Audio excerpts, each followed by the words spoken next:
Midweek Lift, Brian here, and we are in Proverbs 8 this week on Words of Grace. So I hope you take the time to read Proverbs 8, read the devotional that Julia wrote, discuss it with your family, and come to church prepared to, engage with it again.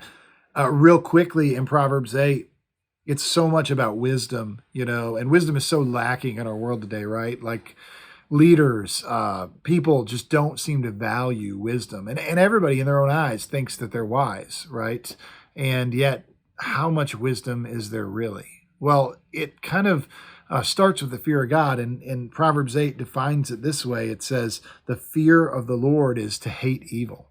Now, if you're like me, when you were young, you probably remember a time where, you didn't hate evil. You kind of wanted evil, even as weird as that sounds, but things that you knew that weren't right because you couldn't do them. And you're like, oh, what's the allure here? What's the allure of doing these things?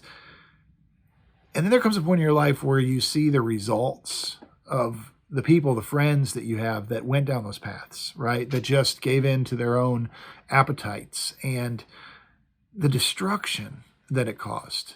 It breaks my heart when I see people going through divorce and they think, I'm going to be happy. I'm going to be happy. I'm going to be so happy after this. And then they're not.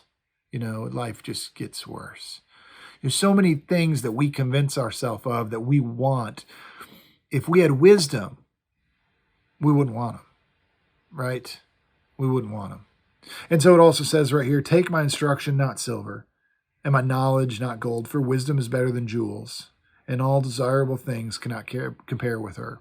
You can have all the money in the world. You can have success. You can have respect or prestige. If you don't have wisdom, it's not going to mean much. And so we pursue wisdom. And where do we get it? From God. We start with the fear of the Lord. Lord, I believe what you say. I will do what you say. I want to know why, and I want you to help me to live that out in my life, because that's where wisdom comes from. So I hope that this week you'll focus on wisdom and you'll ask God to help give you some of that wisdom.